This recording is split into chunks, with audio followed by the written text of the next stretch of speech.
रात के 2 बज रहे थे। पाकिस्तान के रावलपिंडी से कुछ किलोमीटर दूर एक बंकर में बैठे एक आदमी ने अपनी स्क्रीन पर एक संदेश टाइप किया। संदेश सिर्फ 3 शब्दों का था, काम हो गया। उसे नहीं पता था कि उस संदेश की एक एक बाइट को भारतीय खुफिया एजेंसी रॉ के एक सैटेलाइट ने पकड़ लिया था। उसे नहीं पता था कि अगले 72 घंटों में उसकी दुनिया पलट जाएगी।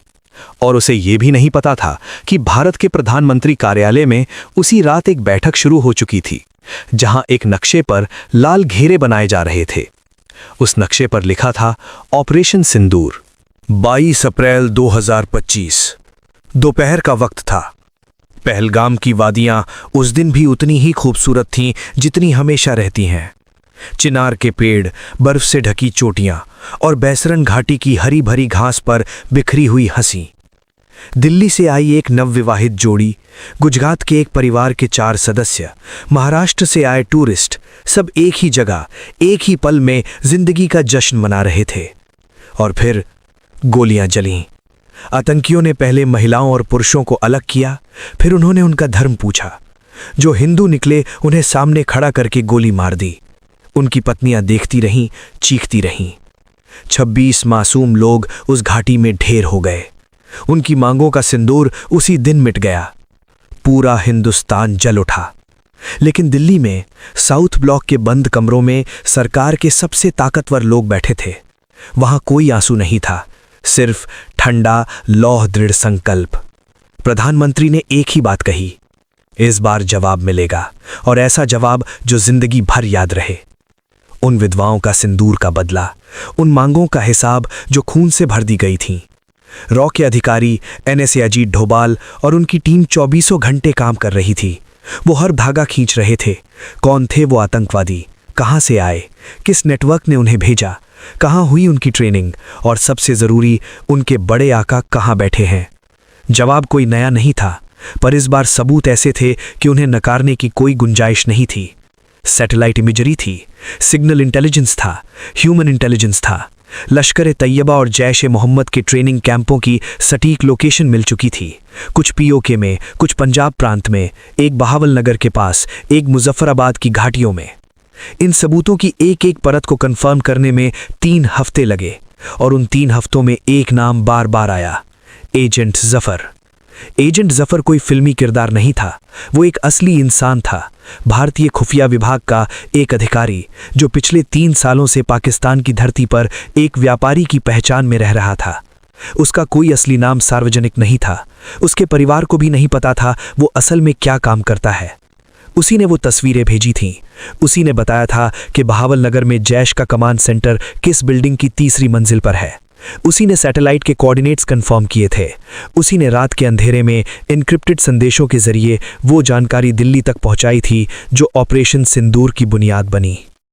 और जब ऑपरेशन शुरू होने वाला था, उस रात जफर लाहौर की एक छोटी सी गली में एक चाय की दुकान पर बैठा था, बिल्कुल सामान्य, जैसे कुछ होने वाला ही नहीं हो। पर उसका फोन बंद था। रॉ के डायरेक्टर उस पूरी रात एक ही सवाल पूछते रहे, क्या जफर सुरक्षित है? जवाब अगले 48 घंटों तक नहीं मिला। 6 मई 2025 रात के 11 बजे भारत के 3 एयरबेस पर एक साथ हलचल शुरू हुई। जैसलमेर, पठानकोट और अंबाला। राफेल जेट्स के इंजन गर्म हो रहे थे।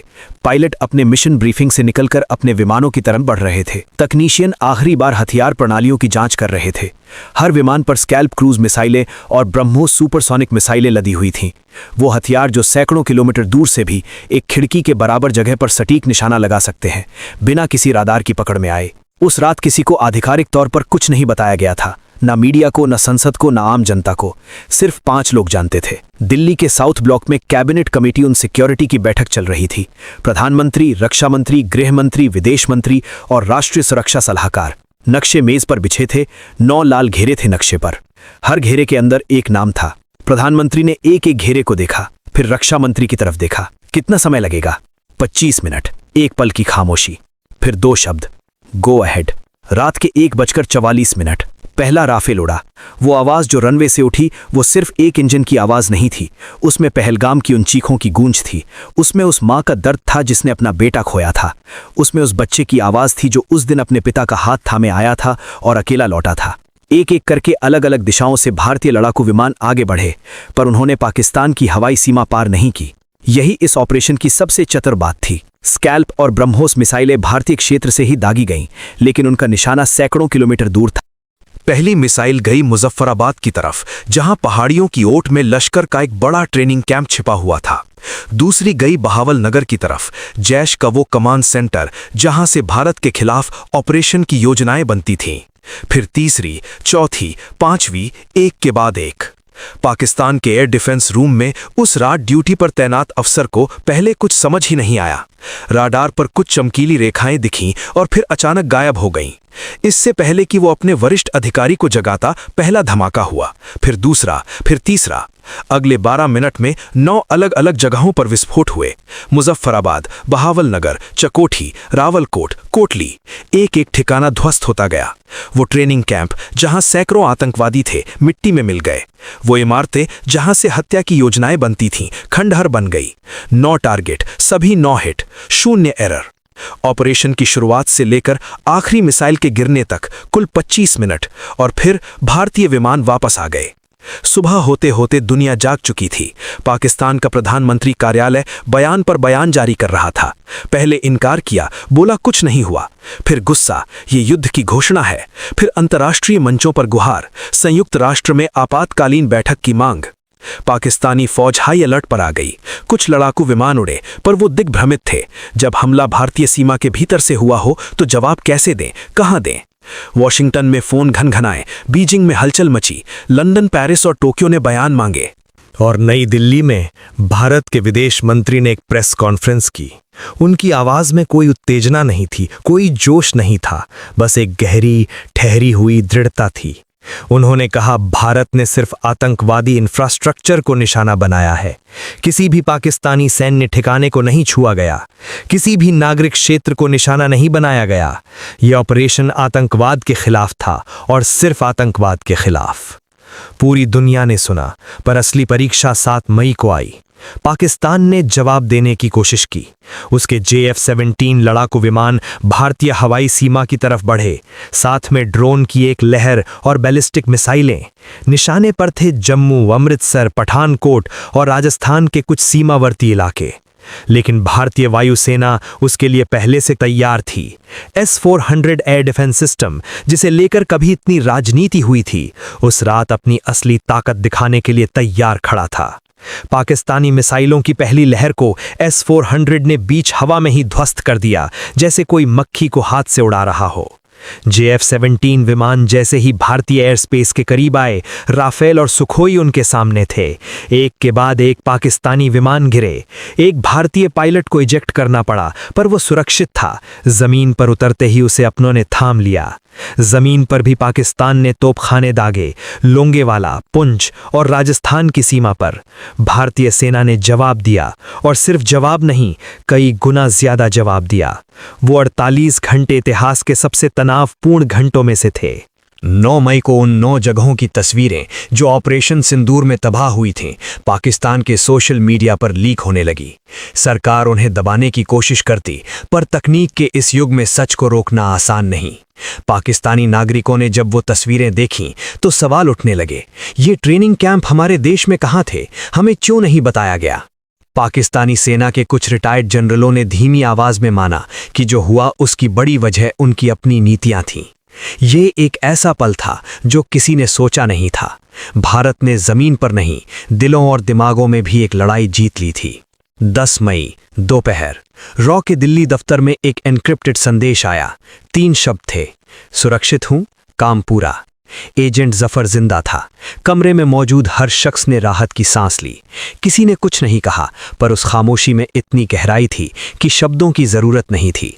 जफर 1 हफ्ते बाद नेपाल के आस्ते भारत लौटा। उसे कोई पदक नहीं मिला, कोई परेड नहीं हुई, उसका नाम किसी अखबार में नहीं छपा।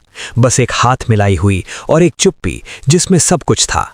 दुनिया उसे कभी नहीं जानेगी, पर ऑपरेशन सिंदूर उसके बिना मुमकिन नहीं था। प्रधानमंत्री ने उसी शाम राष्ट्र के नाम एक संबोधन दिया। उनकी आवाज में न गुस्सा था, न उन्माद, बस एक ठहरी हुई पत्थर जैसी दृढ़ता। पहलगाम में जो खून बहा, वो सिर्फ 26 लोगों का खून नहीं था, वो हर उस भारतीय का खून था जो इस देश की मिट्टी से प्यार करता है।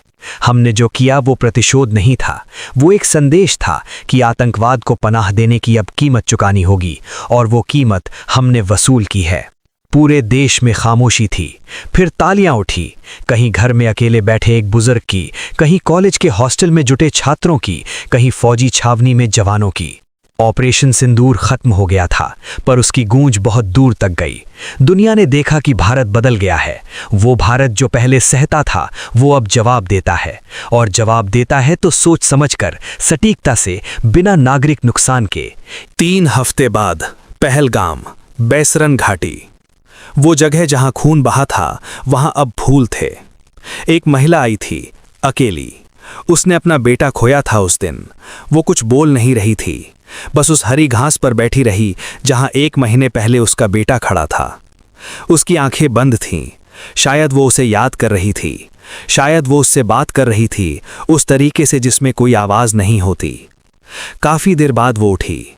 उसने एक बार उस घाटी को देखा, उन पहाड़ों को, उस आसमान को, उस हवा को जो चुपचाप बह रही थी, और फिर वो चल दी। उसे इंसाफ तो मिला था, लेकिन शायद कोई इंसाफ उस दर्द की भरपाई नहीं कर सकता। पर एक बात तय थी, जिन्होंने ये दर्द दिया था, उन्हें जवाब मिल गया था। ऑपरेशन सिंदूर एक सैन्य कार्यवाही थी, पर वो इससे भी कहीं बड़ी बात थी। वो एक सोच का अंत था, और एक नई सोच की शुरुआत। उस पुरानी मान्यता का अंत कि हम सहते रहेंगे, बर्दाश्त करते रहेंगे, बयान देते रहेंगे, और एक नई शुरुआत की अब हर हमले का जवाब हमला ही होगा।